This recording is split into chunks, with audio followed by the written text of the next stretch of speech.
Hello, this is another tough video, this time on the worldwide Münchhausen by proxy syndrome, which is also abbreviated with MSBP.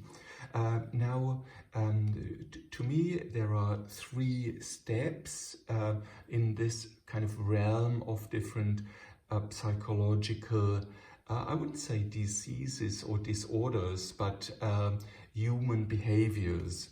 And now there is, people are hypochonders, so they imagine that they are ill. So they might notice something and then they think they are ill.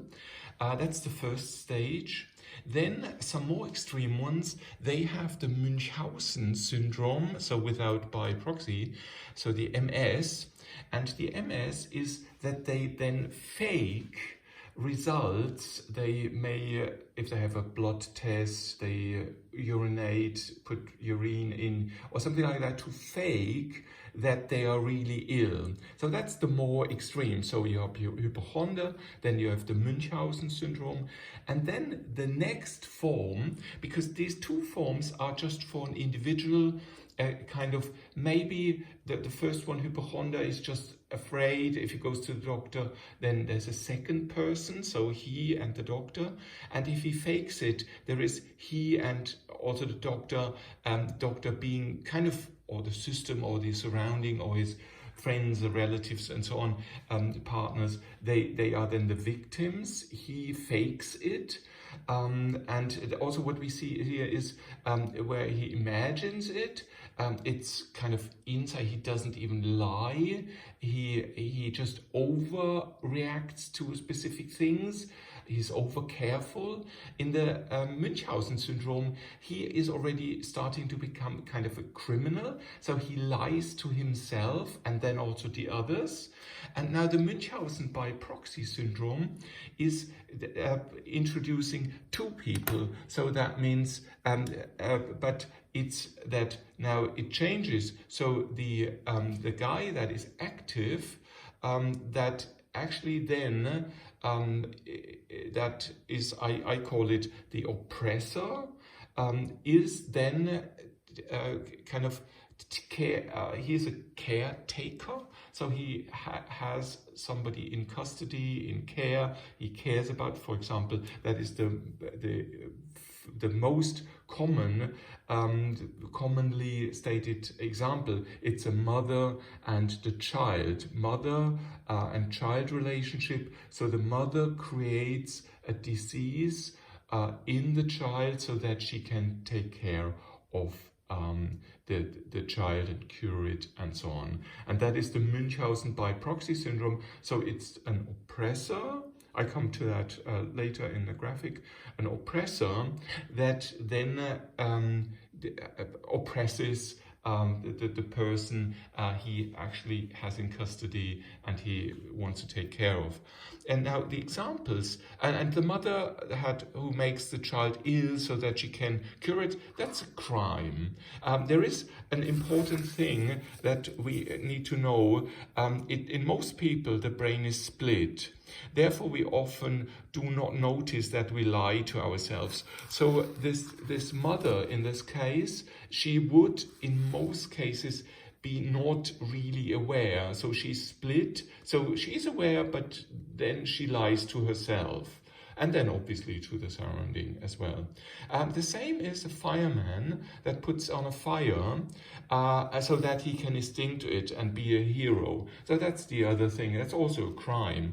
But now this video is actually more on the fact that, like, the next step is like marketing, raising interest. That's something that is very much similar and actually moves then into kind of a, something, a gentleman's kind of thing. I'm allowed to raise the interest of people by, faking things, making smoking being something great, drinking is something positive, and so on. So marketing professionals create a demand smoking, drinking, smoothies, clothes, toys, you know, all that. So, and here, this is kind of the middle thing. This mother and fireman, mostly it's the mother, it's hardly ever the father with the child, but the fireman, that's mostly male. So these are crimes and individuals. Marketing is kind of at the edge of being a crime. So in general, not, you know, creating a demand is fine. I showed somebody that, I don't know, going on holidays in a nice holiday resort is something lovely. So fantastic, yes, please create the demand. People say, oh yeah, I like that. But then, you know, when it's about smoking, drinking, smoothies, clothes and toys, then it starts to become kind of criminal. To a crime, and here we come to now the next level, which is this bending realities, where scientists lie. For example, this huge sugar lie that sugar is good and fat is bad. Then bribing, you know, that scientists are being bribed to kind of specify when they did analysis, though they leave out specific data, so kind of altering the truth usually by being bribed or internally bribed, as I said. If they are kind of an ideal person, then if a measurement is against that, then they bribe themselves inside their brain, or they are being bribed by somebody giving them money or giving them power, you know, raise and so on. Lobbying is exactly the kind of more professional thing, you know. And so lobbying will cause scientists to lie, politicians to kind of lie, and so on. And this is kind of something where I put this question mark: is the climate change really something, or is it by bribing, lobbying? Is CO2 really this big issue? Is COVID really this big issue? Is BSE, which was the now I don't know the English word, the Kreuzfeld-Jakob-Krankheit with the meat that you weren't allowed, or was kind of poisoned, is the so-called Waldsterben, you know, that was coming up in the 80s. Wasn't that just made up so that by scientists that sometimes don't know? So sometimes they even don't know. So for example, somebody that is very kind of a biologist who thinks that people harm the nature, then you know, he sees, oh, there are factories, there is smoke, and there are some there's sour terrain, and the trees suffer from that. Then he will be easily put kind of by lobbyists or by, you know, giving up a good research project on that. Then he will lean towards saying, oh yeah, there is Waldsterben, although there has not been Waldsterben, with the, you know, pollution being the problem, but it's just a natural thing. So that is, I would classify as bending reality. Now, this is the next level, is changing reality. And now criminals actively create the problem. So, for example, they poison people, they poison areas, they kill, assassinations to start wars. They create laws that and now I put here BLM. I don't. Oh, Black Lives Matter, for example. They this is also where I put a question mark. So you just kill 1 or 2 or 5 or 10 people. You have the cameras in, you have the media in, and then you can create kind of a whole population, the whole world, an upcry because you actually killed some people or enabled people. Because I've done a different video on this, because there's a 2-step thing. You first have to kind of create the environment that it is kind of very prone, very to some small little spark. So you create a very kind of controversial environment, and then it just needs a little spark and it explodes. So Black Lives Matters, for what I see, is something like that. Where it was created by the external. Now I come to the graphic, which actually should show this, what I explained now in words. So we have I call him a Münchhausen oppressor. So, and this oppressor, he could be, for example, the mother, and the victim is the child. This could be the fireman and the kind of the population, or the guy that owns the house, the insurance companies, maybe somebody's harmed, and so on. There's the victim. So this oppressor, and now this is very important, is sometimes he's aware, and then so he lies. That is kind of this Machiavellian lie. You have to lie. Or he's not aware. And this can often be a reptile brain intuitive behavior. So that somebody is an alpha male, mostly it's male in this context. In the mother-child thing, it's often mother, but in kind of the more power thing like worldwide economics and in economical, this power system, it's mainly men, and so it's so an alpha male will have that intuitive behavior. So here's the oppressor, and he directly oppresses a victim. Like a doctor maybe giving the victim something, a bad kind of advice or something, and then he can poison him, or so, and then he can actually make the victim come to him all the time, like a dentist that does his work badly, so that the victim it comes after a year and with pain, and then it goes back and forth, and he earns a lot of money, and the insurance or the victim has to suffer and pay money. Now the victim is often also not aware, or he's aware. That can also be, and then he's either powerless, and you just passively say, okay, I cannot do anything. Yes, he's oppressing me, but I cannot help. Also here, split personality. So he's aware, but he cannot do anything. He doesn't come into action.